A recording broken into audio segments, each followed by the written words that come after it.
Hello everyone, आपका अपने study point RC का जो यूट्यूब चैनल है उसमें आप सभी का स्वागत है। तो देखो, आज हम रीजनिंग का पार्ट नंबर 3 करेंगे। पहला पार्ट और सेकंड पार्ट, ठीक है, फर्स्ट और सेकंड पार्ट हमने कंप्लीट कर लिया था। उसके अंदर हमने क्या किया था, त्रिभुजों को गिनना स्टार्ट किया था। उसके बाद हमने वर्ग कंप्लीट कर लिया था। आज हम करेंगे रेक्टेंगुलर यानी कि आयत, यानी कि आपको आयत दे दिया जाए तो जैसे कि हमारा जो टॉपिक है उसका क्या नाम है भाई, काउंटिंग ऑफ फिगर, ठीक है। ये हमारा टॉपिक है।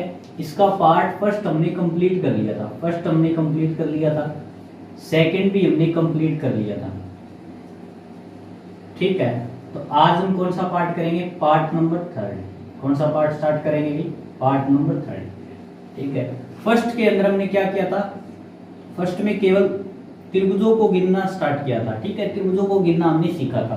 सेकंड पार्ट में हमने त्रिभुज को कंप्लीट किया और उसके बाद में हमने वर्ग को भी कंप्लीट कर लिया था। ओके, त्रिभुज और वर्ग दोनों को कंप्लीट कर लिया था। इसके बाद में अगर हम पार्ट नंबर 3 की बात करें तो आज हम काउंट करना सीखेंगे आयत। अब आप बोलोगे आयत और वर्ग में क्या डिफरेंस होता है, ये भी तो एक चतुर्भुज होता है और ये भी एक चतुर्भुज होता है। देखो, आयत और वर्ग की बात करूं, आज हम किसके बारे में सीखेंगे, आयत के बारे में सीखेंगे। यानी कि आयत, कितने आयत होते हैं, कोई भी आकृति दी उसके अंदर आयत कैसे काउंट करते हैं। तो देखो, आयत की अगर हम बात करें तो आयत की क्या डेफिनेशन होती है मैथमेटिक्स के अंदर। आयत यानी कि एक ऐसा चतुर्भुज जिसकी सम्मुख भुजाएं समान हो, ठीक है। वर्ग में तो सभी भुजाएं समान थी, बट अगर हम आयत की बात करें, किसकी बात करें भाई, आयत की बात करें तो आयत की सम्मुख भुजाएं का मतलब आमने सामने की भुजाएं बराबर होती है और प्रत्येक कोण 90 डिग्री का होता है। ओके, तो वर्ग और आयत में बस इतना ही डिफरेंस होता है कि इसकी सभी भुजाएं बराबर होगी, बट इसकी अगर हम बात करें, आयत की अगर हम बात करें तो इसकी केवल सम्मुख भुजाएं यानी कि आमने सामने की भुजाएं बराबर होती है। जैसे कि मैं आपको एक डायग्राम से समझा देता हूं, एक फिगर यानी कि एक आयत बनाकर बता देता हूं। ये भुजा इसके सम्मुख है, यानी कि सम्मुख भुजाएं एक दूसरे के सम्मुख होगी। ये भुजाएं आपस में बराबर है और ये भुजा आपस में बराबर होगी। ओके, यानी कि एक दूसरे के सम्मुख है, ये दोनों एक दूसरे के सम्मुख है। यानी कि मैं कहता हूं कि अगर ये 3 सेंटीमीटर की है तो ये भी कितने की होगी, 3 की। अगर ये 6 सेंटीमीटर की भुजा है तो ये भी कितने की, 6 सेंटीमीटर की। इस प्रकार की आकृति को, इस प्रकार के डायग्राम को हम क्या बोलते हैं भाई, आयत बोलते हैं। ओके, वर्ग में क्या था, सभी भुजाएं समान थी, यानी कि ये 3 थी तो ये भी 3 सेंटीमीटर की, ये भी 3 और ये भी 3, ठीक है। अब आयत को और वर्ग को काउंट करते हैं। वर्ग का तो हमने कल सीख लिया था, ठीक है, बट अगर हम आयत की बात करें, मैं पहले आपको वर्ग भी बताऊंगा क्योंकि कल का रिवीजन होना बहुत जरूरी है, ठीक है।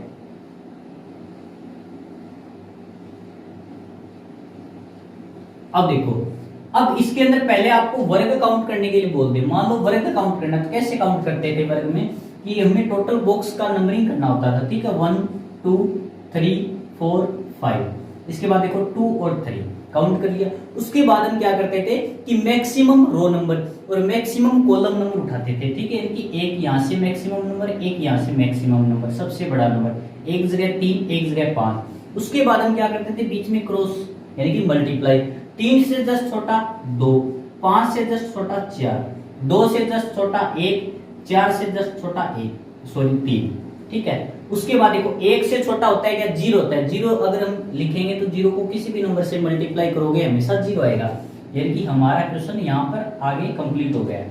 तो देखो, 5 को 3 से गुणा किया 15, 5 3 जा 15, 2 को 4 से गुणा किया 8, 3 को 1 से गुणा किया 1, सॉरी 3 एकम 3, ठीक है। 15 और 8 23, 23 और 3 26। यानी कि हम ये बोल सकते हैं इस डायग्राम के अंदर, इस आकृति के अंदर टोटल वर्ग कितने हैं, 26 है। टोटल वर्ग कितने हैं, 26। लेकिन अगर इसकी जगह, ये तो वर्ग है, अगर हमें पूछ ले आयत कितने हैं, कि क्या पूछ ले भाई, आयत पूछ ले, तो आयत कैसे काउंट करते हैं। तो देखो, आयत का अगर हम बात करें तो नंबरिंग तो आपको करनी ही करनी है, बट अब आपको क्या करना है, इनका जोड़ करना है। क्या करना है भाई, इनका जोड़। देखो, 5 और 4 9, 9 और 3 12, 12 और 2 14, 14 और 1 15। यानी कि इस साइड से हमने जोड़ किया तो क्या है आंसर हमारा 15। अब देखो, ये वाला जोड़ 3 और 2 5 और 1 6, इस साइड वाला जोड़ कितना है, 6। दोनों जगह जोड़ कर दिया। अब इन जोड़ का जो आंसर है, इन दोनों को आपस में क्या करेंगे, गुणा करेंगे। ओके, 15 को 6 से क्या करेंगे, गुणा। 15 गुणा 6, 15 गुणा 6, 15 को 6 से गुणा किया यानी कि 15 6 कितने होते हैं 90, 90, यानी कि ये 90 हमारा क्या आ गया भाई आंसर आ गया। अगर आपको इस डायग्राम के अंदर पूछ लिया जाए इसके अंदर कितने आयत है, क्या पूछ लिया कितने आयत है, तो हमारा आंसर क्या हो गया 90। क्या आंसर आ गया भाई 90। पता चला कैसे करेंगे आयत काउंट, बताओ। यानी कि जब भी आपको आयत बोले तो अब हम क्या करेंगे, पहले बॉक्स जो भी बॉक्स दे रखे उनकी नंबरिंग करेंगे इधर दोनों साइड, यानी कि कॉलम वाली और रो वाली, ठीक है। उसके बाद हम कॉलम जैसे नंबरिंग कर दी, इन नंबरिंग का क्या करेंगे जोड़ करेंगे, 5 और 4 9, 9 और 3 12, 12 और 2 14, 14 और 1 15, ओके। इनका जोड़ कितना है 15। इसी प्रकार इनको भी जोड़ेंगे, 3 और 2 5 और 1 6, ओके। अब जो जोड़ आया है इनको आपस में क्या कर देंगे गुणा कर देंगे, यानी कि 15 को 6 से गुणा किया, हमारा आंसर आया 90। यानी कि हम ये बोल सकते हैं इस आकृति के अंदर टोटल आयत कितने हैं, टोटल रेक्टेंगुलर कितने हैं, तो हम बोलेंगे 90 90, ओके। इसके बाद जैसे आपको और क्वेश्चन दे दिया जाए इसमें,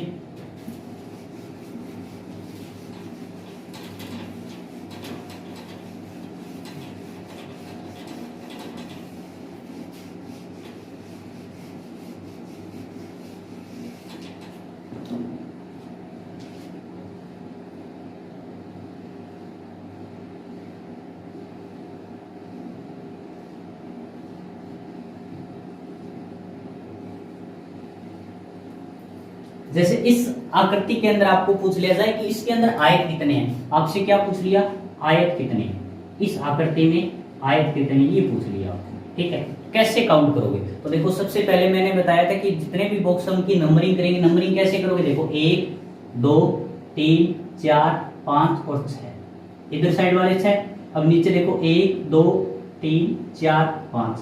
अब आपको आयत काउंट करनी है, आयत काउंट करने के लिए क्या करते थे, इन बॉक्स में जो नंबर लिखे हैं उन सभी का जोड़, तो 6 और 5 11, 11 और 4 15 और 3 18 और 2 20 और 1 21, कितने आ गए जोड़ 21 आ गया। इस साइड का अगर हम जोड़ देखें तो 5 और 4 9, 9 और 3 12, 12 और 2 14, 14 और 1 15, इनका जोड़ क्या आया 15 आया। अब हम क्या करेंगे 21 को 15 से गुणा कर देंगे, 21 को 15 से क्या कर देंगे गुणा, और वही हमारा क्या आ जाएगा आंसर, ठीक है। 21 को 5 से गुणा किया, 21 5 105, हासिल 10 आ गई, 21 एकम 21, 21 और 10 31, यानी कि हमारा जो आंसर है वो क्या आ गया 315 आ गया। यानी कि इस आकृति के अंदर कितने आयत अभी 315।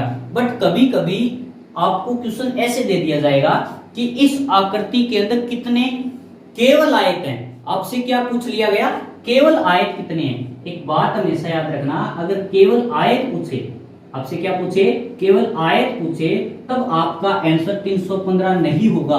क्यों नहीं होगा इस बात को समझो, क्योंकि देखो हमेशा एक बात याद रखना कि जितने भी वर्ग होते हैं सभी के सभी वर्ग हमेशा आयत होते हैं। और इस 315 के अंदर हमने वर्ग को भी जोड़ रखा है, ठीक है। और हमें सिर्फ केवल आयत पूछा है, केवल आयत का मतलब जो वर्ग नहीं होना चाहिए। यानी कि अब हम क्या करेंगे, इन आयत में टोटल कितने आयत है 315 आयत अपने अकॉर्डिंग, इन आयतों में से जितने भी वर्ग है उनको क्या कर देंगे माइनस कर देंगे, उनको क्या कर देंगे माइनस। और आपको पता है वर्ग कैसे निकालते हैं, इस आकृति में वर्ग कैसे निकालते हैं, तो देखो रो नंबर और कॉलम नंबर का मैक्सिमम नंबर उठाते हैं, एक से उठाया 6 और दूसरी साइड से 5।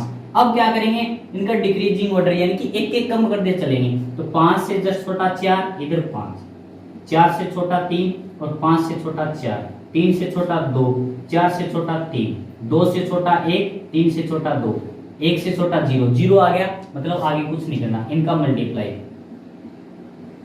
6 को 5 से गुणा किया 30, 5 को 4 से गुणा किया 20, 4 किया 12, 3 को 2 से गुणा किया 6, 2 को 1 से गुणा किया 2 एकम 2, इन सभी का जोड़ दो 30 और 20 50, 50 और 12 62 और 6 68 और 2 70। यानी कि इस फिगर के अंदर, इस आकृति के अंदर स्क्वायर कितने हैं 70 है, वर्ग कितने हैं 70। यानी कि हमें पूछा है केवल आयत, क्या पूछा है भाई केवल आयत। तो टोटल आयत में से अगर हम वर्ग को घटा देंगे, यानी कि इन 70 को माइनस कर देंगे, तो क्या बचेगा हमारे पास केवल आयत बचेगा। तो माइनस करोगे तो 5 में से 0 गया 5 और 31 में से 7 गया 24, यानी कि 245। हमारा आंसर क्या आ गया भाई 245, यानी कि इस आकृति के अंदर, इस डायग्राम के अंदर कितने आयत हैं, कितने आयत है 315। लेकिन आपसे पूछे केवल आयत कितने हैं, क्या पूछ लिए भाई, केवल आयत कितने हैं, तो हम क्या बोलेंगे 245 बोलेंगे। अब एक बात हमेशा याद रखना, कभी कभी क्या होता है इसने आयत पूछ लिया, ओके, आपको पूछा कि निम्न में से नीचे दी गई आकृति में कितने आयत हैं, और आपको ऑप्शन इस तरीके से दे दिए।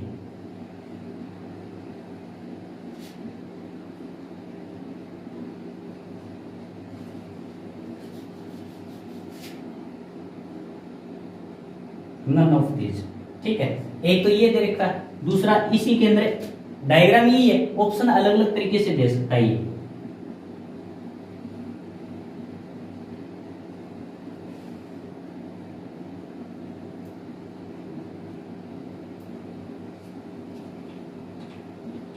ठीक है, आपको पूछा है इसमें प्रश्न कि नीचे दी गई आकृति में आयत कितने, आपसे क्या पूछा आयत कितने हैं, और इस तरीके से आपको ऑप्शन दिए, एक बार 4 ऑप्शन आपको ये देखने को मिले और एक बार 4 ऑप्शन आपको ये देखने को मिले, तब हम आंसर कैसे निकालेंगे।